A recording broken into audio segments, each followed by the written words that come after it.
Welcome back to Networking Unleashed, Building Profitable Connections, the podcast where we turn handshakes into opportunities and conversations into conversions. Today's guest is someone who knows how to turn strategy into results, and not just on paper. He's the best-selling author of Peak Your Profits and Bullseye, hitting your targets at home and at work. His insights have helped entrepreneurs, leaders, and professionals across the country and aim with precision and connect with intention. If you've ever wondered how to build a network that actually drives profits without wasting time and energy and sanity, this episode is your bullseye. We're diving deep. We're diving into the power of purposeful connection, which it means to align relationships with results, and how you can level up your networking game and starting today. Jeff, I hope I didn't butcher that too much, but I'd like to welcome Jeff Blackman to my podcast. Jeff, it's so great to have you. Can you give us a little bit about your background? Oh, thanks, Michael. Really appreciate being with you and your many listeners and viewers. I will give you the unequivocal, abridged version. So, I'm actually trained as a lawyer. I have been a lawyer since 1982. The good news is I have never practiced law. I wanted to be a litigator, but you quickly determine and understand that in law school, litigators, they don't litigate. They want to avoid going to court because it's so time consuming, exhaustive, and it costs clients a lot of money. I go, well, wait a minute. The thing that I want to do, I'm not going to do much of. So I really Right. gravitated my first loves, which were related to communications and broadcasting. I also got a broadcasting background. So here in Chicago, and I'm talking to you from a northern suburb of Chicago right now, Glenview. It's what we call the North Shore. So from downtown Chicago, we are 23 miles to the north and then a wee bit to the west. So from 82 through 89, I, along with two other partners and then by myself, had a radio talk show.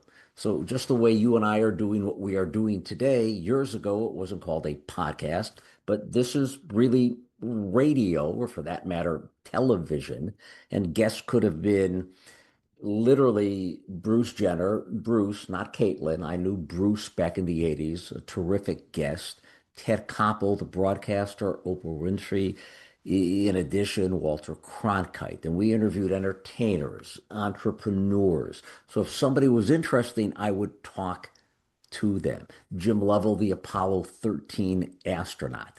So I had the great pleasure to sit down with many folks like that, but it was always a compliment, my broadcasting, radio and TV, to what I decided to do, and that was speak. In 1982, I really didn't know what that meant, but over time, clients began to define me as being their business growth specialist because I helped them quickly and ethically and dramatically grow their businesses. So my clients have really evolved over the years, but primarily now it's the C-suite. So I'm dealing with the president, the owner, the chairman, the chairwoman, whoever else might be in that C-suite, VP of Sales and Marketing, Chief Revenue Officer.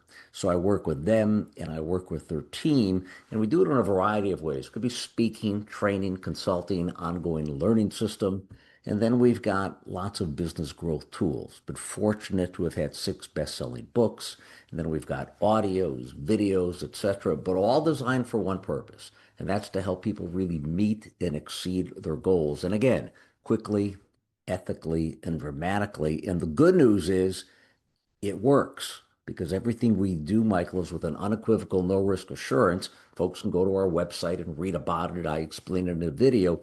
If you think we're not going to help you generate dollars equal to or far greater than whatever dollars you've given us, we'll give you all your money back. And it's a bet, thankfully, that we've never lost because this stuff works. Not my opinion, but thankfully, the experiences of lots and lots of clients who have generated really remarkable results, literally generating hundreds of millions of dollars in new business. Sounds wonderful.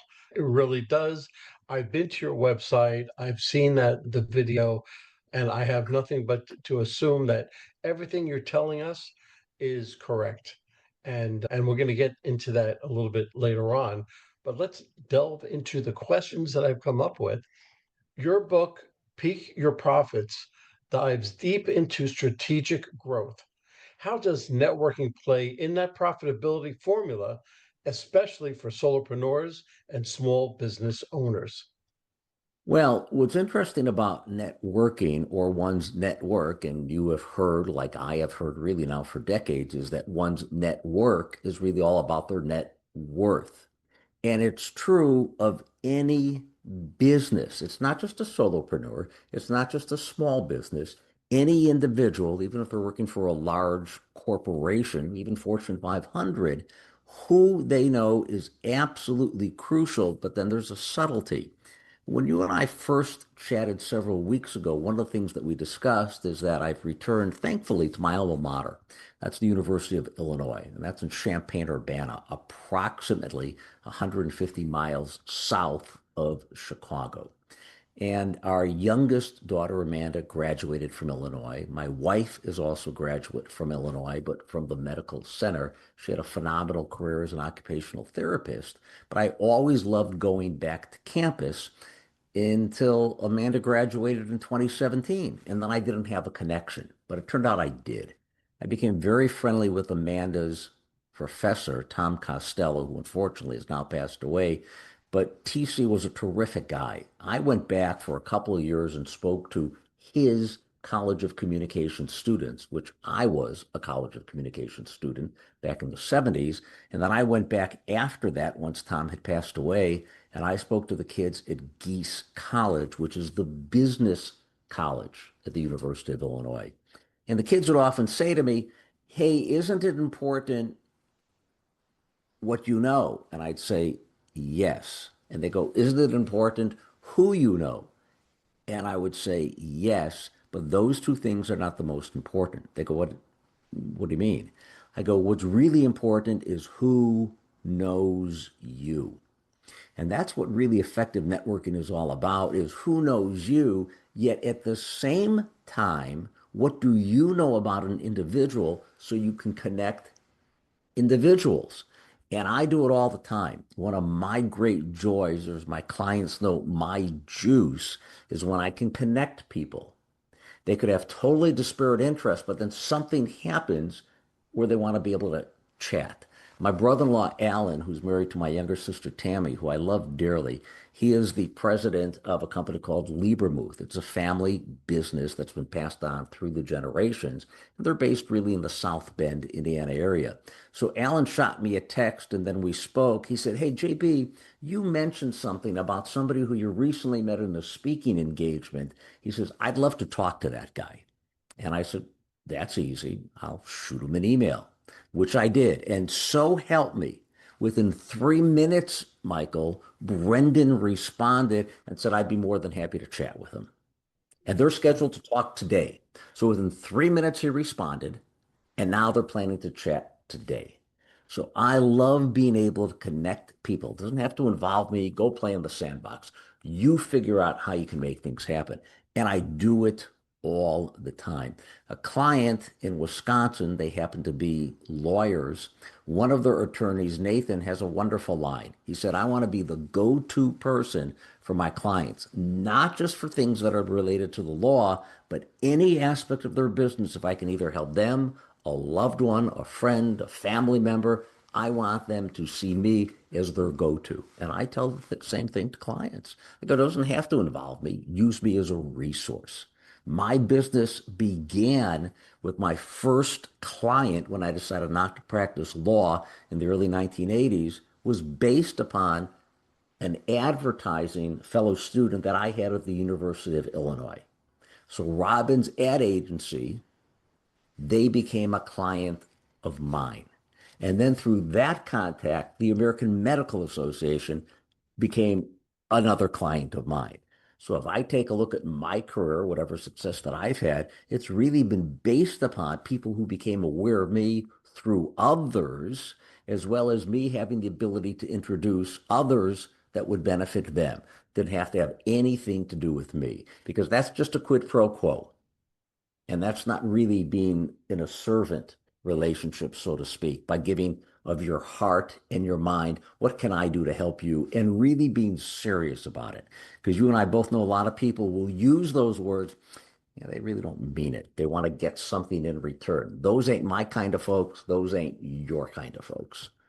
You're absolutely right. And listen, having a servant's heart is it's so precious to me to be able to give and not to receive. I too am what's called my clients and everybody else calls me a super connector because I every week I say, all right, there's two people that I have to put together. And it's just that I put X in front of Y and I say, look, go ahead, do what you have to do. I back away and I forget about it. They both acknowledge it and they talk to one another. They always include me on an email chain, which they don't have to do. But if I do that every week, I feel good because that's really my purpose. So when I go to do my workshops in the companies and everything else, it's I look to do that. And it's much more fulfilling for me than actually going there and doing the breakout session, the workshops, and everything else. That's how we So, met. We met through Larry Kaufman. Larry has yes, been a guest on your show. Larry's become a dear friend over the past couple of years. And I met Larry through somebody else in business. And right. Larry and I didn't know each other. And then, ironically, we discovered pretty quickly that years ago, he actually worked for my dad's accounting firm. So he was Really? part of Blackman Calic. Blackman Calic has now been gobbled up by Plant Moran, but Larry and I didn't have that connection. He and I just had lunch together recently, and we're always looking for ways that what can I do to be able to help you? And I asked Larry, what's going on with the kids? And I immediately thought of, wait a minute, here are some folks that I can introduce to your children that might help them in terms of future employment opportunities. And then Larry said, I got a guy who I think you ought to talk to. And I'm actually talking to that individual later today.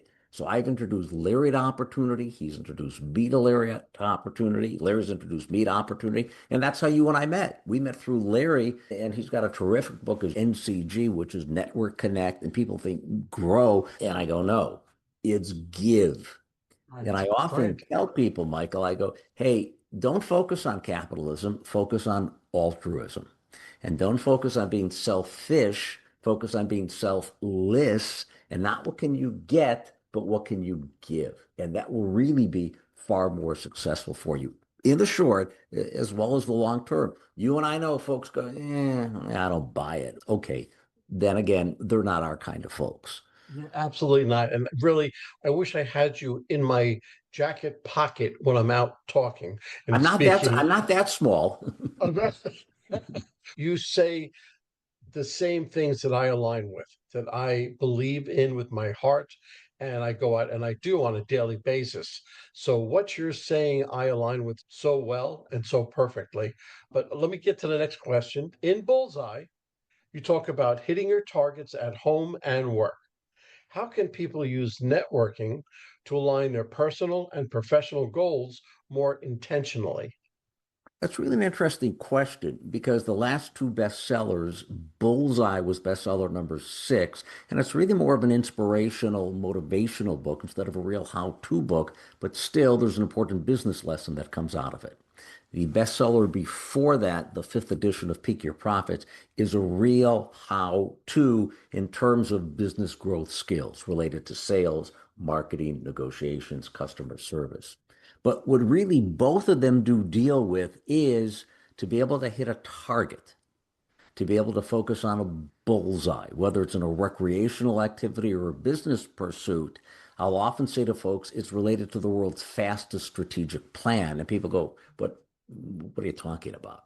I go, if you went to any major airport, whether it's Hartsfield in Atlanta in your neck of the woods, or O'Hare by me, which is only 13 miles and 17 minutes to the south, what do they ask you? Where are you going? And imagine if you said, yeah, I don't know. Why don't you pick the city? What? So I'll often say to leaders, let's engage in the world's fastest strategic plan. Where are you? Where would you like to be? And how do you want to get there? And as you start to focus on those things, which is also related to being on target with networking, and one of the things that I say to folks is you got to embrace overall what I call the three Ps. They go, what do you mean? I go, for any activity that you're engaged in, whether it's internal in terms of you perhaps as a leader or with members of your team, or external, whether that's at a networking event or actually with a prospect, a customer, a client, know your purpose. That's the first P, Michael. Know your purpose. What do you want to accomplish? Not only for you, but for that decision maker or decision influencer. They go, okay, purpose, I get that. What's the second P? And I go, know your power probes. They go, what's a power probe? And I'll soon make available a power probe opportunity specifically for your listeners, but we'll delay that by a couple of minutes. A power probe is an open-ended need development question. It begins with a who, a what, a when, a where, a why, a which, a how, or here's the TED principle. T, tell me more about. E, explain to me how. And D, describe for me.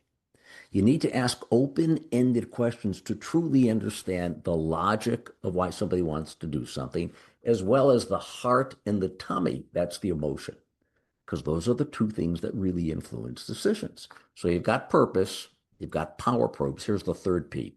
And someone said, isn't that really four Ps? And I go, if you want, you can call it four Ps. And it's parade of progress. And the parade of progress is, what are you doing to keep things moving forward? So if you were a prospect, we were engaged in a conversation, it would end by, Michael, let's review my deliverables to you. Honor before blank, I will do blank. So the blank is a behavior or an action, and the second blank is a date. So what's the behavior, what's the action, and what's the date of realization? Pretty simple success formula. I will do X by Y. I will do this thing by this date. But you will also do this to send to me by this. So now we're working in a collaborative way. And that's really what also networking is all about. It's about collaboration. It's about, in essence, partnering, networking. And do I trust this person? Because some people, they're takers and not the kind of folks who I want to work with. But when you find someone that you can trust, and I always stress this to folks, when trust is high, what's low? Fear. When trust is high, what's low? And that's fear.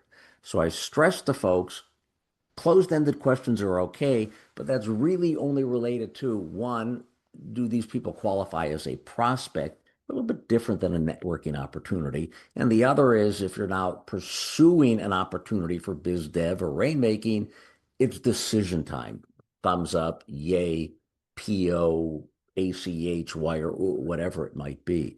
And if you, I can share with you an opportunity for your listeners and viewers that most people go, well, wait a minute, I can use these immediately? And the answer is yes. So if it's cool with you, can I share that opportunity for your listeners and viewers?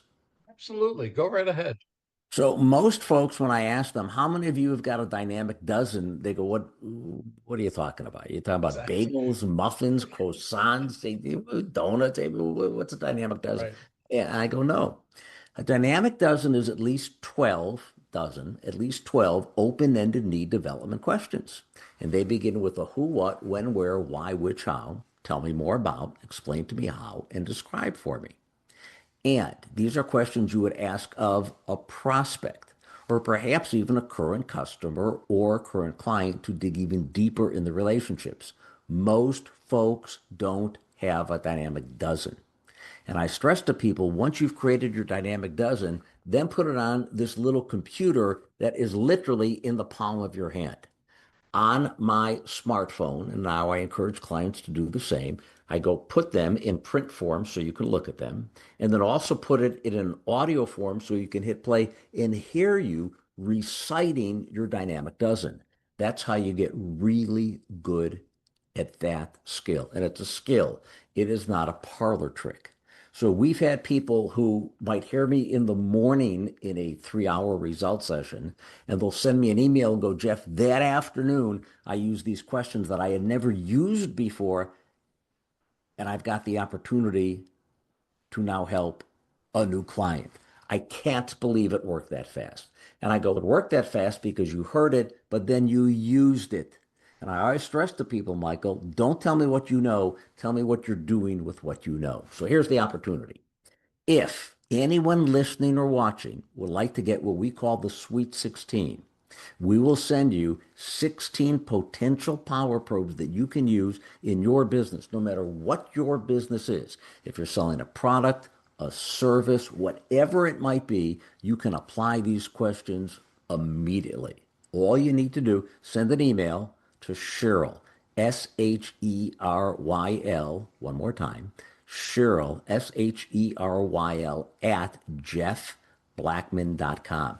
JEFFBLACKMAN.com. One more time, Cheryl at jeffblackman.com. In the subject, this way we'll know exactly where you heard about the opportunity. Simply put, Foreman rocks.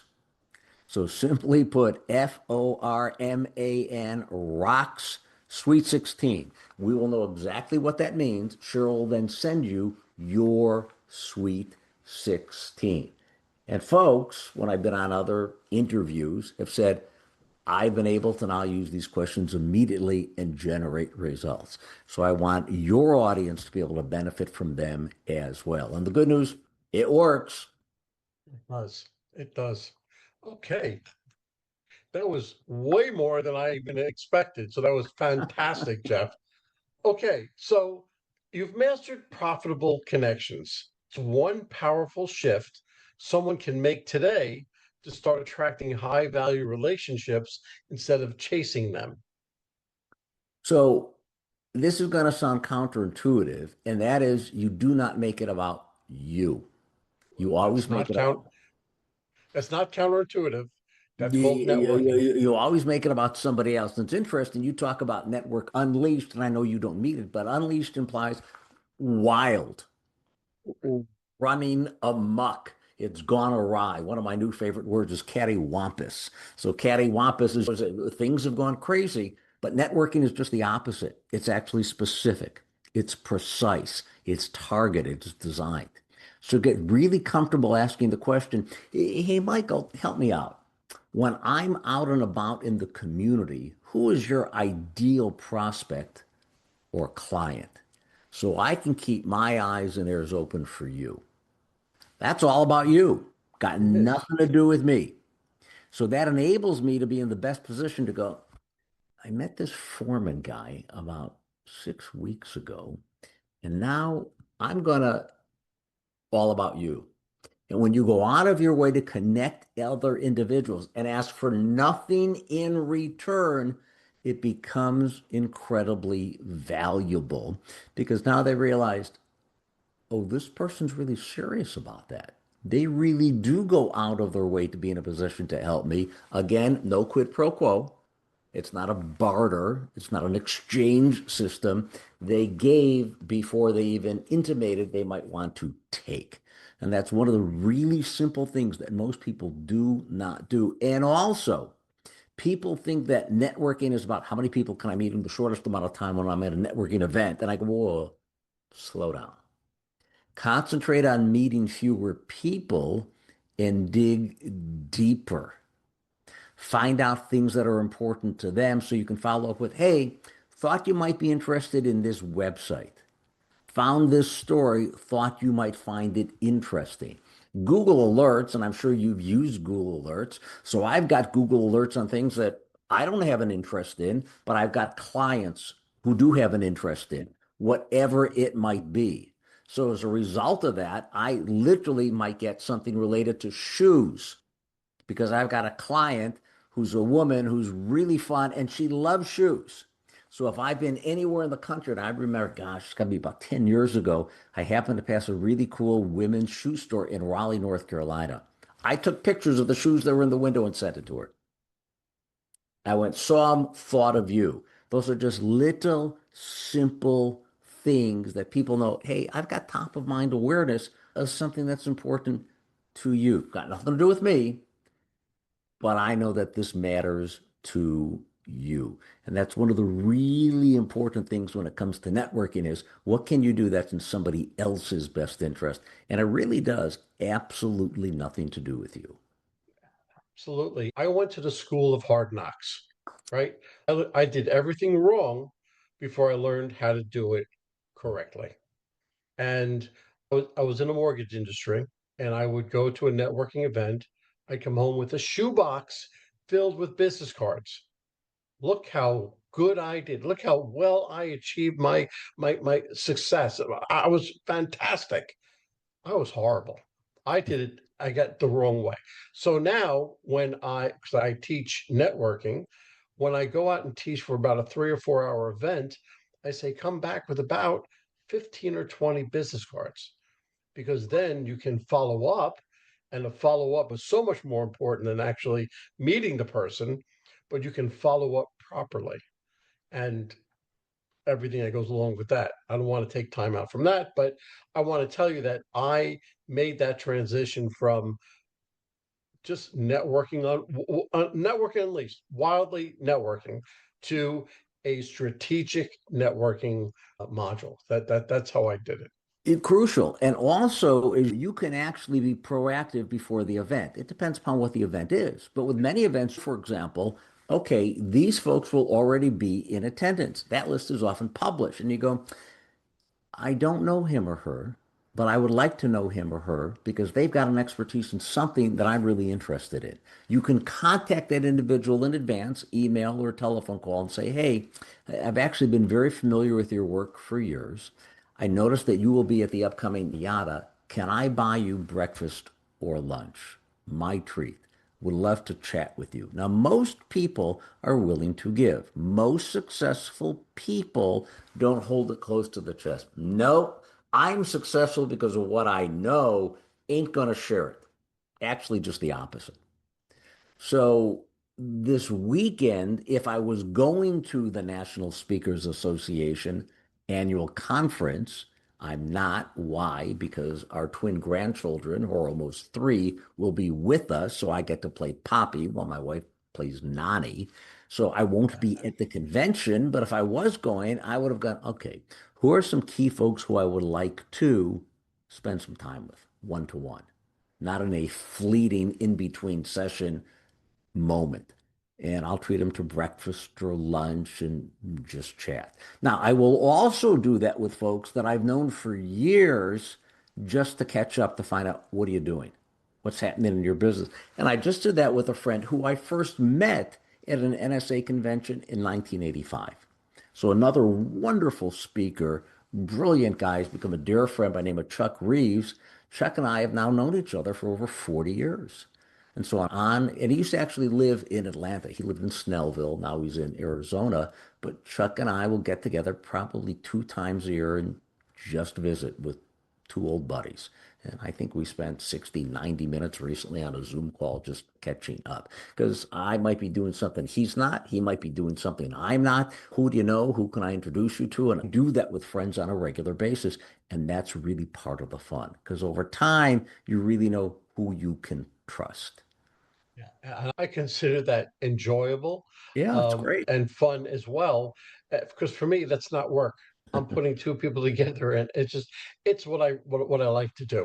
Okay, what's a networking myth or outdated belief that you think is actually holding people back from real success?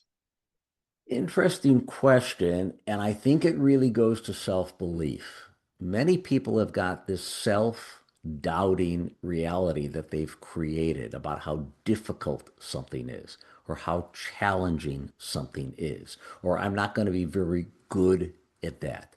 That's what we call, based upon work that I did with a client years ago, a CVS. And a CVS is the current view of the situation. What's the BVS? The BVS is a better view of the situation. So the current view of the situation is, boy, I can't stand events like that. I'm not very good at networking. Current view. What's a better view of the situation? I am really excited about to meet other people who I might be in a position to help. Totally different mindset. So how are you looking at that, either as an opportunity or with negativity? So mindset is absolutely crucial. We are always going to face challenges in our lives, guaranteed. So the key question then becomes, how am I going to perceive that opportunity? And one of the quotes, I'm a great big fan of quotes. My first book was the Opportunity Selling Sales Quotation book. So it took the opportunity selling business development system that I created literally on the back of a napkin in 1985, that in the pages of Peak Your Profits is explained in a real how-to format. But in the opportunity selling quote book, which was a little guy with just quotes that reinforce each step of the six-step business development system, what happened is I reinforced those quotes. I always look for other quotes. And John Wooden, the great basketball coach at UCLA, so he coached the men's basketball team to 10 national championships in Wow. 12 years. Yeah. Seven of the 10, Michael, they were consecutive. And if I've got a challenge, and I've always had challenges, people have sometimes said, "You've had a charmed life." And they've got no clue as to all the challenges that I've had to confront as an individual, as a parent with kids' medical issues or whatever it might be. But John Wooden said, things turn out best for those who make the best out of the way things turn out. And the beauty of that quote is you can control your mindset. You can control your attitude. And I find it fascinating that a lot of airports that I'm in, they've now got rocking chairs. Have you seen these rocking chairs at airports all over the country? No, I haven't seen them. So, multiple airports that I've been in, they have got rocking chairs. So they're like everywhere. And I find it interesting that a place that's designed like an airport to get you from point A to point B gives you an activity to do that gets you nowhere. And that's what a rocking chair does. It gives you Right. something to do, but it doesn't get you anywhere. That's the equivalent of worrying.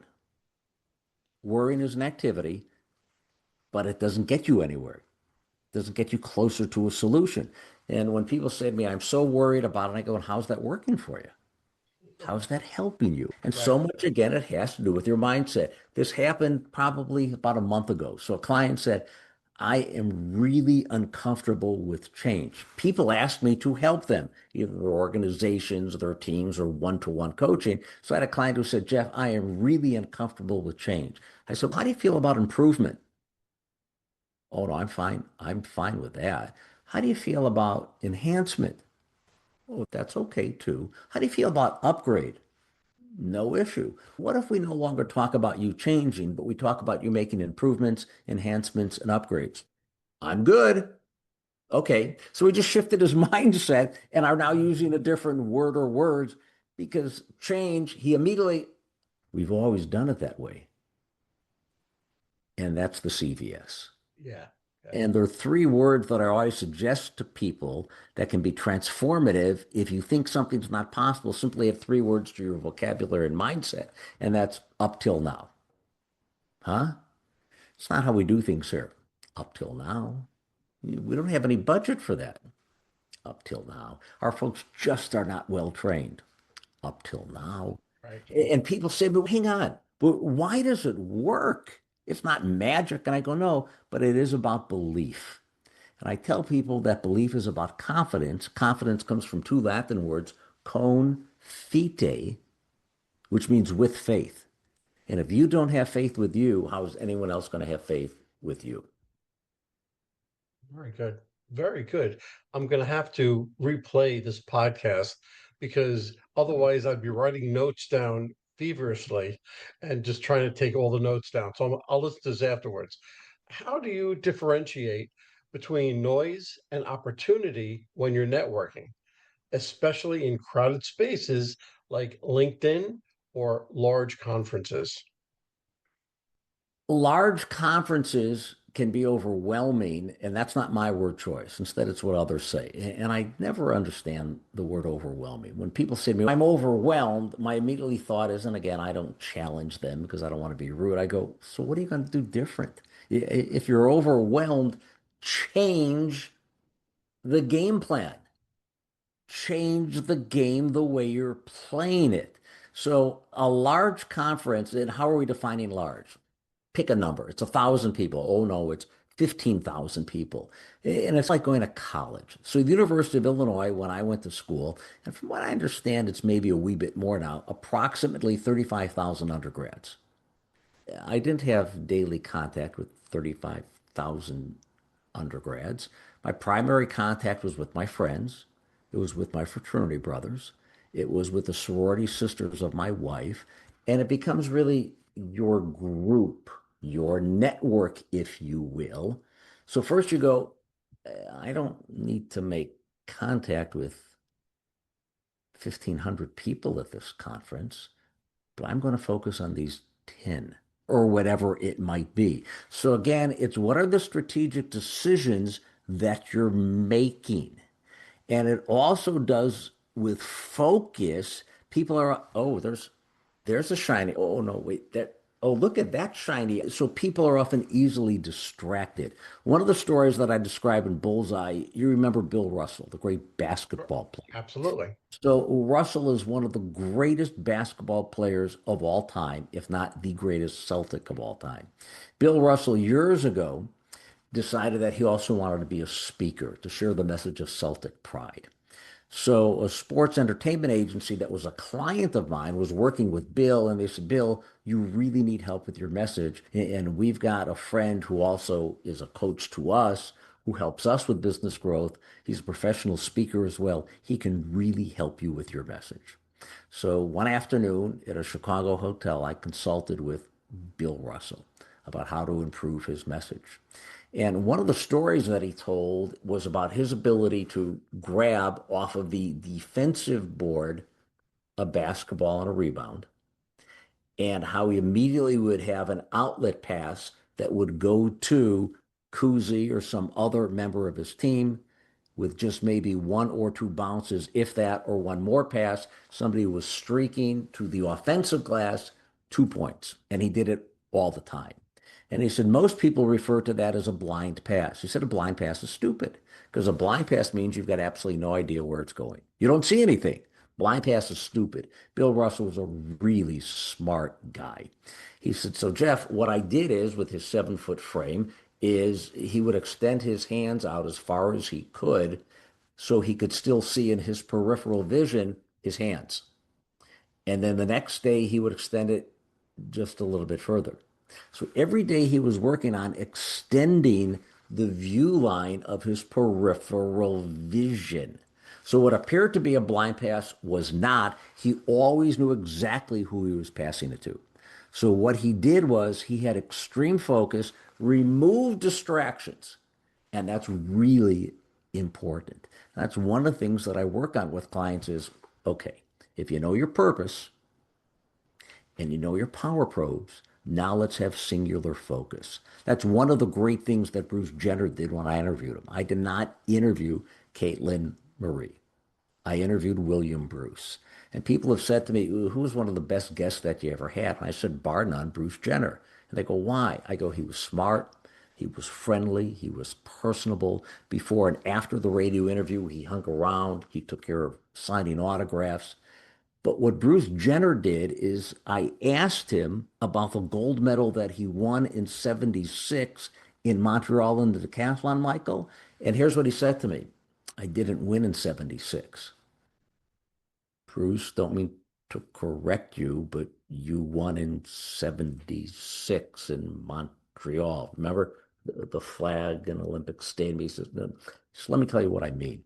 And this story is actually in the pages of Bullseye. He said, Jeff, in 1972, I lost. He said, didn't place. He said, so here's what I did.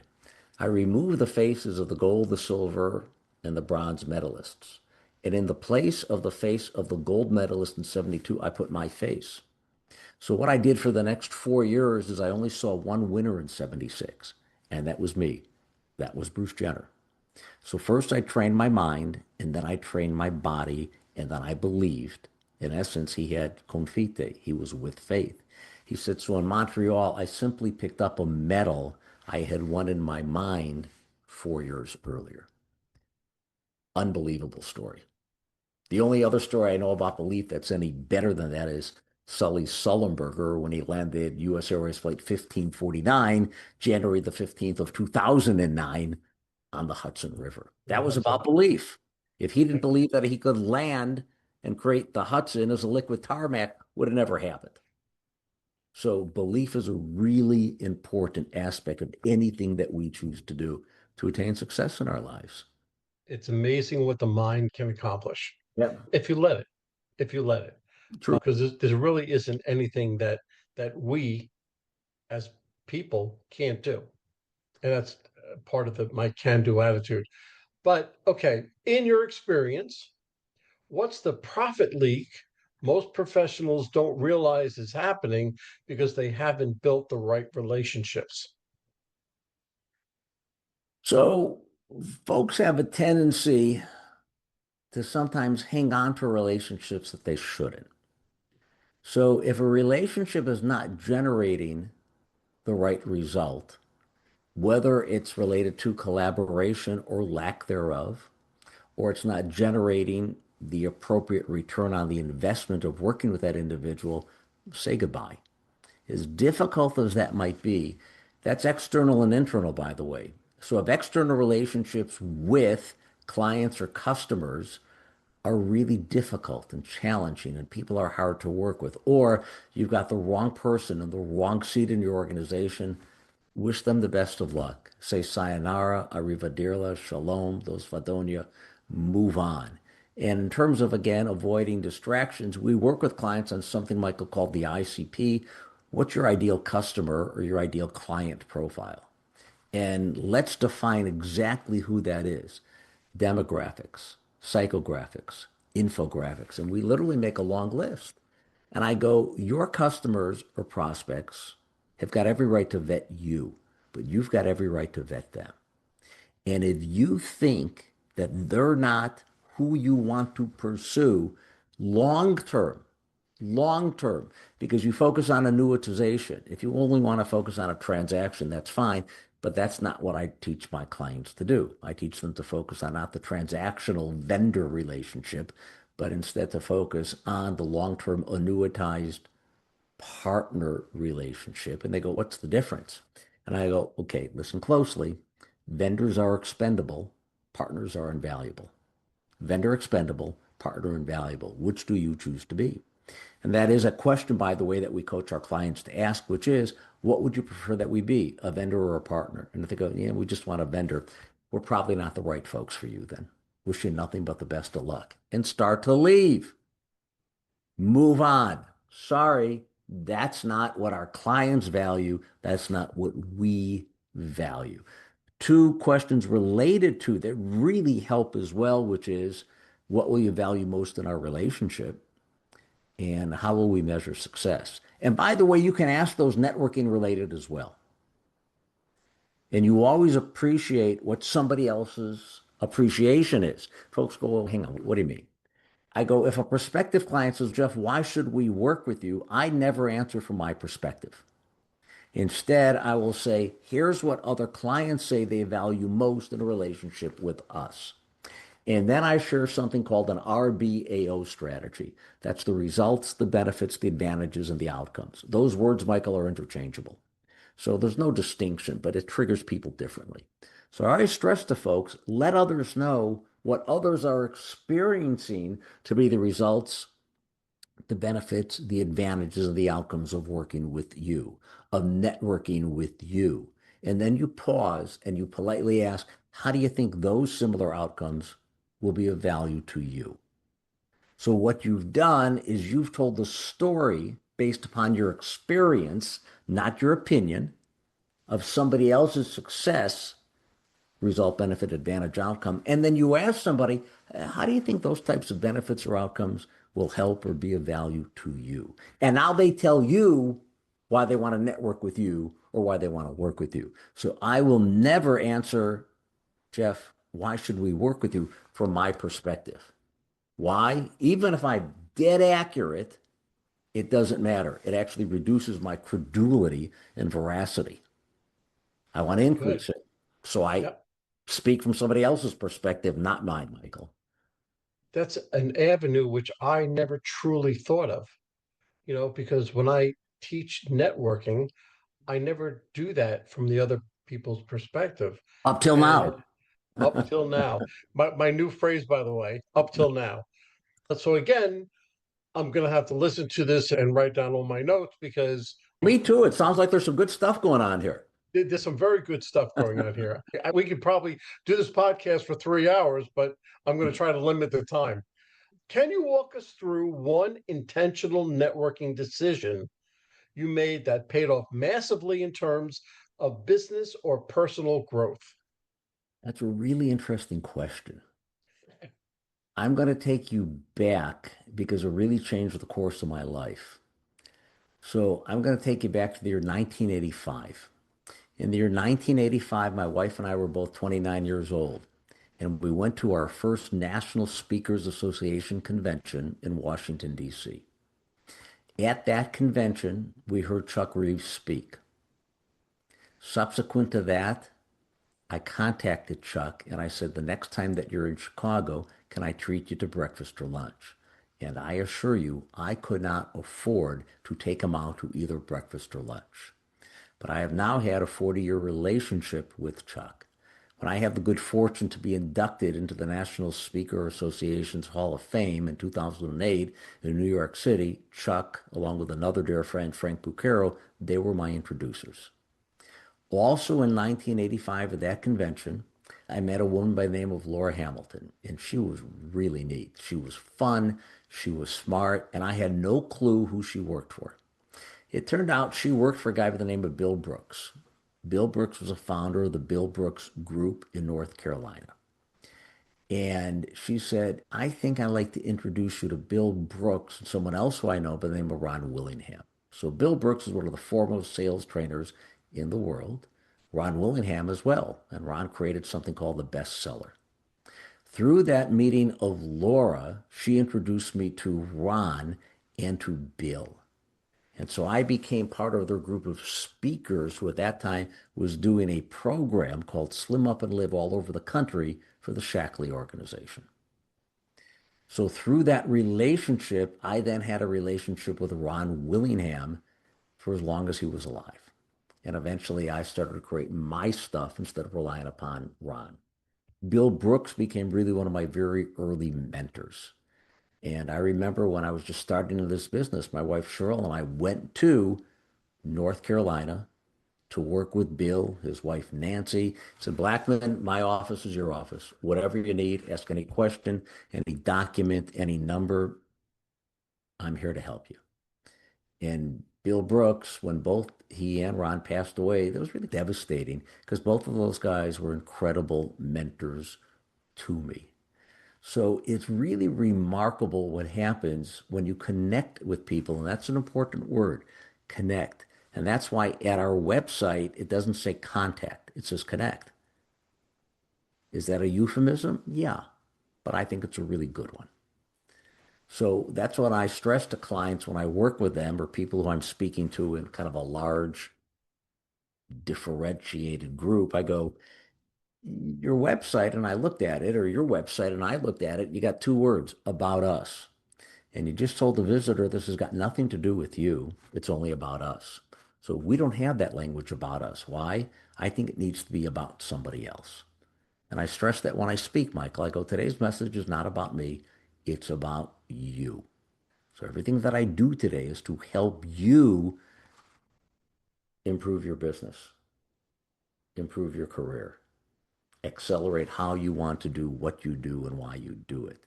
And at the same time, though, I encourage everyone to challenge others, but to also challenge themselves. And I tell clients this from the beginning of my relationships with them. I'm not going to appease and please you. If you simply want someone to appease and please, I'm not the right guy. But I will challenge you to reconsider and re-examine and rethink how you do what you do and why you do it. Why? That'll help you generate the best result. So I push back, and I push back on CEOs of multi-billion dollar organizations. Greatest compliment I ever got from a client, multi-billion dollar financial organization. He said to me, Blackman, what I love about our relationship is you never protect your butt and you never kiss mine. Supreme compliment. So Absolutely. he knew I would always give it to him straight without ever saying, let me give it to you straight. Let me be honest, to be honest. And I hate when anyone uses that language because at some point they're going to fib to me. I don't know when, but they'll fib. So if you're honest, you don't need to identify it, just be it. Yeah, he didn't want a yes man. Nope. He didn't want somebody to agree with him. He wanted somebody like you. Somebody you're going to stand your ground, but if he's wrong, you're going to tell him he's wrong. And he's probably not used to that. Probably But not, yeah. So no, he's not, yeah, but he but valued it because he couldn't get it internally. People were concerned. I don't want to offend him. And my goal right. wasn't to offend him, it was to help him. And he realized that. That's worth so much. And I can see how that was the greatest compliment that you could have gotten. It was. Yeah. How do you maintain authenticity and generosity in networking without becoming everybody's free consultant? Most people are really honest, reasonable people, and they do not take advantage. So, Okay. one of the things that I have discovered over the decades is many people, they're looking for quick solutions. If there are any, I don't know of them. So I know of no quick solutions. And people will often say to me, man, what a gift you have in terms of your ability to use language and words. And wow, what a gift you were born with. And I go, I don't know who you're talking about, but not me. They go, what do you mean? And this too is not only in the pages of Peak Your Profits, but it's also in the pages of Bullseye. When I was a little guy, I needed speech correction lessons because I couldn't pronounce my R's and my L's. So Miss Northrup, who was my first grade teacher, said, you need speech correction lessons, Jeff. And I went home and I said to my parents, my teacher, Miss Northrup, she's crazy. She claims I need speech correction lessons. She is wrong. That little guy worked very hard for almost 3 years, Michael, until eventually he could enunciate and articulate and communicate. And obviously, I'm talking about me. So that story is in Peak Your Profits and in Bullseye to talk about the significance of learning, being persistent, and allowing success to happen over time. And Donna Northrup, there's also a separate story about Donna in Bullseye because she became a dear friend. I stayed in contact with her long after first grade. So I featured her in two books, and I was with her just weeks before she passed away. And I loved her. And the title of that chapter in Bullseye was called My Favorite Redhead because she was this stunning redhead. She was a stunning redhead when I had her as a student. She was in her early to mid 20s. And then when she passed away, obviously years ago, she was still a beautiful woman. And she became a dear friend. She actually called me once and she said, you're a Cub fan. She said, I'm a Cub fan. She said, remember Miss Johnson? And I go, sure. She was another first grade teacher. She's got season tickets to the Cubs game. How'd you like to go to a Cubs game with your first grade teacher? And we did. She said, I'll pick you up in a limo. We'll ride down together. We will sit behind the opposition's dugout in the first row. When the game's over, we'll ride home in a limo together as well. And we did that. It was one of the most memorable days of my life. I That's great. spent, and I love my Cubbies, which is why Ernie Banks is over my shoulder. And spending the afternoon with Donna Northrup at Wrigley Field, watching my beloved Cubbies, and we got destroyed that day. I remember Roger Clemens was pitching for the Uh, Astros. We did not win, but I was with Donna Northrup, my first grade teacher. yeah, and that's all that matters. That's all that matters. The score of the game really didn't matter, is the No. whole feeling of everything. That's great. It And really that's is. another important point, though. Don't keep score. What I mean is, I helped you. Time to help me. Yeah, Don't keep score. Just help. Who cares if there's something coming back in your direction? absolutely. Just help. Absolutely. I couldn't agree more. I couldn't agree more. For someone who's introverted or analytical, what's your advice for building powerful connections without feeling like they have to perform? What's so interesting about that is I do a lot of work and have done a lot of work over the decades with people who are very logical. They're Okay. introverted. They're introspective. They're not ebullient. They are not really animated, just not who they are. So they need to embrace a process and a system and a methodology. So when I'm teaching them, for example, to have business growth skills or networking skills, I can share with them, here's a process, here's a system, here's a methodology. That means they will now listen when they realize it's not that good old network or just slapping somebody on the back, and they go, oh, so there's a sequence, there's a process that registers. And if it doesn't register, they won't believe. But once they believe, now they have a willingness to listen. So I make sure they understand this is no different than anything else that you've ever learned being an engineer, anything else that you've ever learned. And so help me, you hear, this ain't rocket science. Years ago, I literally worked with a client. Everybody was a rocket scientist. They were all rocket scientists. Right. So I had to focus on the logic, the process, the system, the methodology, the chronology as to why this made sense. And they went, okay, now we're in. They had to get past that it was something else. They had to realize, no, this is art, but it's also science. And then they bought in. So Wow. that really goes to learning and application, trial, error, and a willingness to experiment.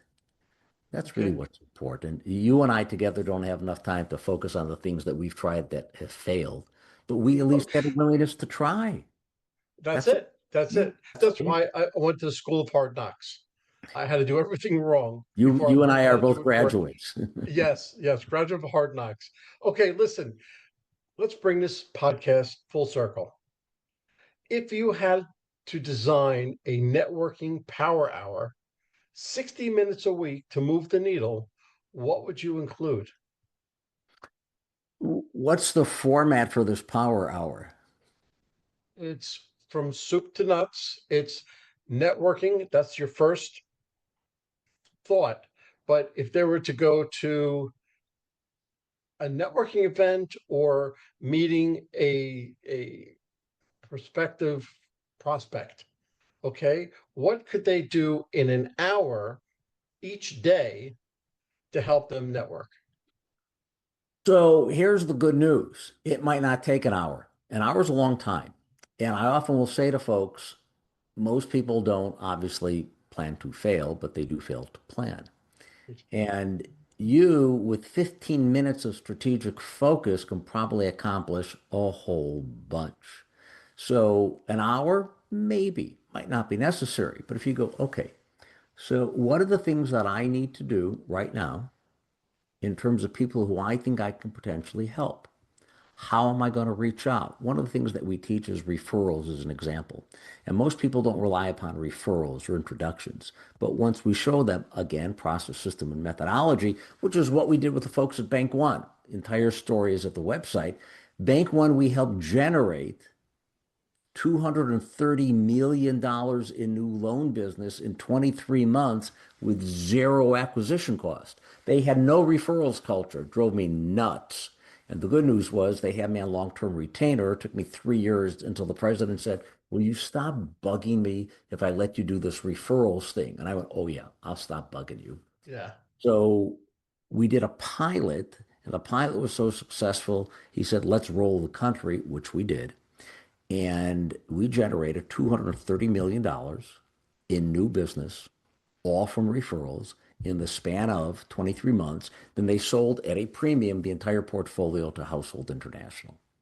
So we taught them, here's something that you can do. It doesn't take a lot of time during the course of a day. And the same thing, you probably don't need to devote an hour. You can probably devote a really focused 15 minutes. Okay, who would I like to meet? Who can I introduce? What can I do that will really help somebody else who I know? What connections can I make? What's an industry that I like to focus on? What's the best way to meet those people? So if you take the time to, and most people don't because they're too busy running off to the next opportunity. And I tell folks, do not tell me what you know. Tell me what you will do with what you know. And that's what really is important. Now, Often you and I both know that sometimes people go, yeah, I just can't think of anything now. Let me share with you as we get ready to wrap up something that John Pushik said. Who's John Pushik? So John is a terrific guy, became a client, president of a company called Prager Moving and Storage here in the Chicagoland area. If you need to move your house, they can help you. If you need to move your office, they can help you. When mom and dad were alive and they moved back in 2008, Prager took care of the move because they're so good at what they do. So John is their leader, but he's got great biz dev skills. So here's what John says, and everybody can use this line. Doesn't matter what your business is. If someone says, John heard great things about Prager, but we're not moving the office, we're actually not moving the house, no need for your services. He doesn't go into, let me tell you what makes us great, so that he simply says, that's okay. Better that you know us and not need us than need us and not know us. How good is that, Michael? Perfect. It is. Perfect. It's perfect. And when I say that in a program, folks go, "Oh, slow down, say that again." Right. Better that you know us and not need us than need us and not know us. And it's brilliant because it's so simple. What does it do? It first captures mind share. And you can't capture wallet share unless you first capture mind share. That's Jeff, that's great. I can't begin to tell you how wonderful it was to have you on as a guest Oh, my pleasure. to my podcast. If somebody wanted to get hold of you, either to ask you a question, ask you about coaching, or anything else like that, what's the best way for them to get hold of you? So that's easy. First, let me encourage folks, take advantage of the Forman Rock Sweet 16 offer. So send that email to Cheryl, Sheryl, at jeffblackman.com, subject Forman Rock Sweet 16, and then Cheryl will send you these 16 questions. If you want to shoot me an email, you're welcome to. Simply send an email to jb at jeffblackman.com. So my initials, jb at jeffblackman.com. If you go to our website, you will also see a whole bunch of free goodies. So there are book excerpts, there are audio excerpts, a whole bunch of video vignettes that you can take advantage of as well. So shoot me an email if you got a problem, you got an opportunity, you got an issue or a challenge. I'm here to be able to help, and it is truly my pleasure to be able to help. Just let me know, hey, heard you with Michael and so that way I know immediately, this is how we found each other. Great, great. Jeff, thank you so much for coming on the podcast, and I look forward to talking to you soon. My pleasure. Thank you, Michael.